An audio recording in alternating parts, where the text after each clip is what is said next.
नमस्कार विद्यार्थी मित्रांनो, आपलं स्वागत आहे DBN एक्झाम या यूट्यूब चॅनलमध्ये। आज आपण घेऊन आलेलो मोस्ट इम्पॉर्टंट प्रश्न जे येणाऱ्या परीक्षेसाठी खूप महत्त्वपूर्ण आहे। चला मग आपण स्टार्ट करूया। पहिला प्रश्न आहे, मानवी शरीरात सर्वात लांब असे कोणते हाड आहे? तर या प्रश्नाचे करेक्ट उत्तर ऑप्शन मित्रांनो सी, मांडीचे हाड। मानवी शरीरात सर्वात लांब हे मांडीचे हाड असतात, त्यामुळे प्रश्नाचे उत्तर ऑप्शन सी आहे।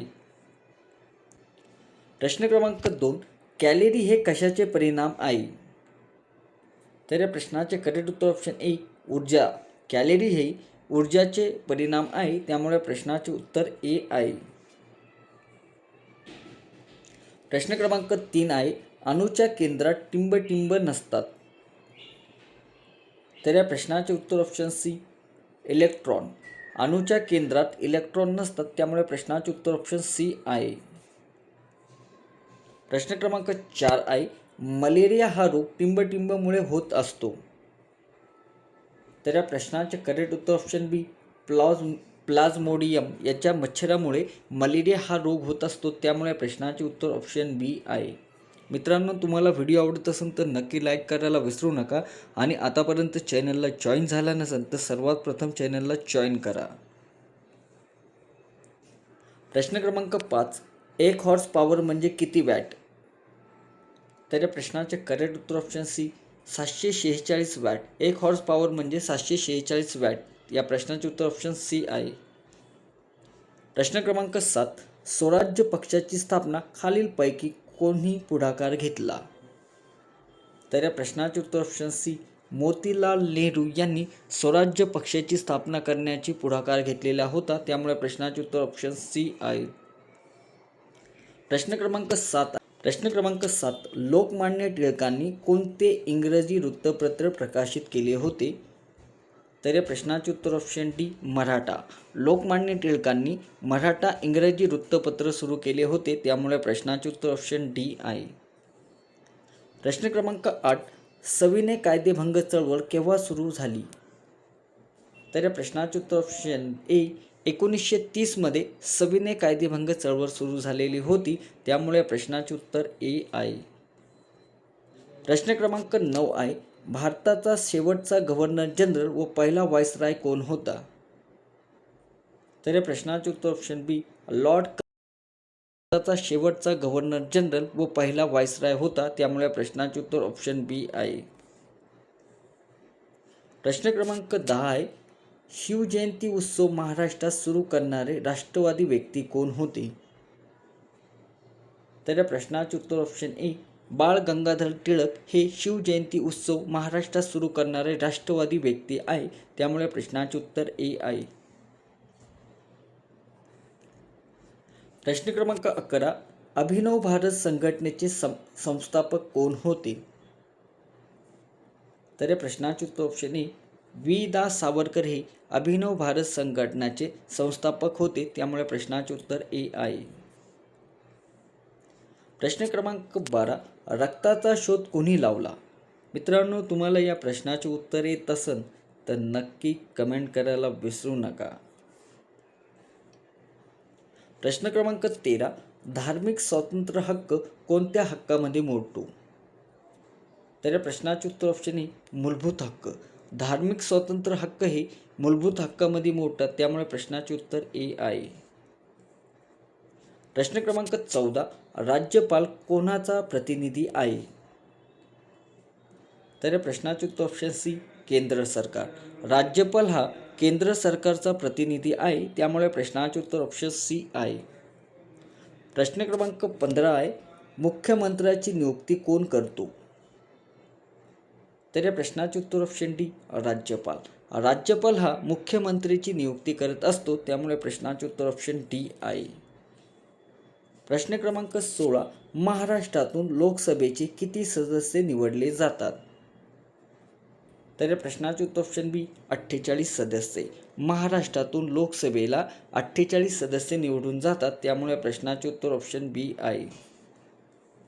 प्रश्न क्रमांक 17, भारतीय राज्यघटनेतील मार्गदर्शक तत्त्वे कोणत्या देशाच्या राज्यघटनेतून घेण्यात आलेली आहे? तर या प्रश्नाचे उत्तर ऑप्शन ए, दक्षिण आफ्रिका। भारतीय राज्यघटनेतील मार्गदर्शक तत्त्वे हे दक्षिण आफ्रिका या देशाच्या घटनेतून घेतलेले आहे, त्यामुळे प्रश्नाचे उत्तर ए आहे. प्रश्न क्रमांक 18. मतदानाचे वय 21 वरून 18 वर कोणत्या घटनादुरुस्तीने केले गेले? तर या प्रश्नाचे उत्तर ऑप्शन ए 61वी घटनादुरुस्ती, त्यामुळे प्रश्नाचे उत्तर ए आहे. प्रश्न क्रमांक 19. काजू उत्पादनात अग्रेसर जिल्हा कोणता आहे? तर या प्रश्नाचे उत्तर ऑप्शन सी सिंधुदुर्ग. काजू उत्पादनात अग्रेसर जिल्हा हा सिंधुदुर्ग आहे, त्यामुळे प्रश्नाचे उत्तर ऑप्शन सी आहे. प्रश्न क्रमांक 20. तुळजाभवानी मातेचे मंदिर कोणत्या जिल्ह्यामध्ये आहे? तर या प्रश्नाचे उत्तर ऑप्शन ए धाराशिव. तुळजाभवानी मातेचे मंदिर हे धाराशिव जिल्ह्यामध्ये आहे, त्यामुळे प्रश्नाचे उत्तर ए आहे. प्रश्न क्रमांक 21. नेवासा हे ठिकाण कोणत्या नदीकाठी वसलेले आहे?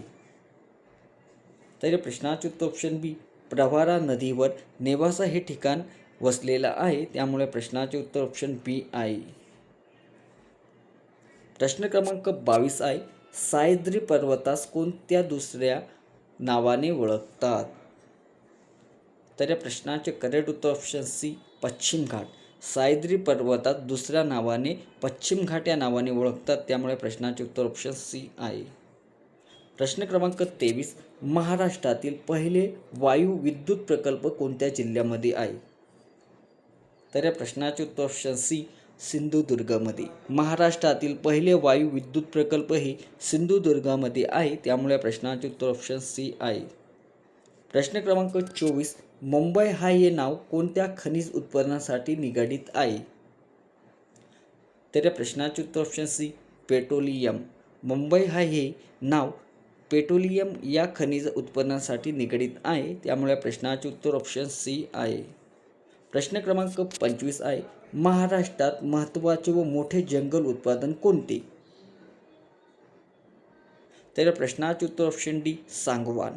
सागवान हे महाराष्ट्राचे महत्त्वाचे मोठे जंगल उत्पादन आहे, त्यामुळे प्रश्नाचे उत्तर डी आहे. प्रश्न क्रमांक 26. महाराष्ट्रात भुईमुगाचे पीक कोणत्या नदीच्या खोऱ्यात सर्वात जास्त आहे?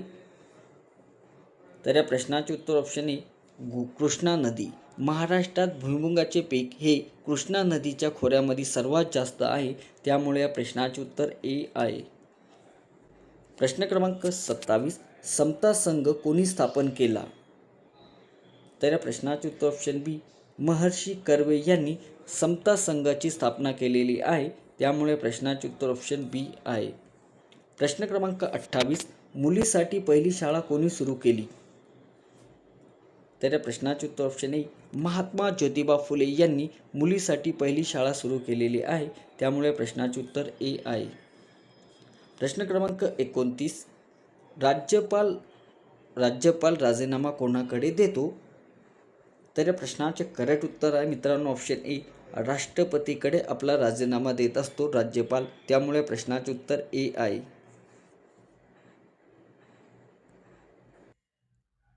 प्रश्न क्रमांक 30.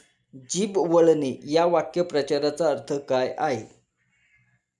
तर या प्रश्नाचे करेक्ट उत्तर ऑप्शन सी खोटे बोलण्याची सवय लागणे हा प्रश्नाचे उत्तर आहे ऑप्शन सी. जीभ वळणे या वाक्यप्रचाराचा अर्थ आहे खोटे बोलण्याची सवय लागणे. मित्रांनो, तुम्हाला व्हिडिओ आवडत असेल तर नक्की लाईक करा आणि आतापर्यंत तुमचे किती प्रश्न बरोबर आलेले ते नक्की कमेंट करा. असेच नवीन नवीन व्हिडिओ आपल्यापर्यंत पोहोचत राहील.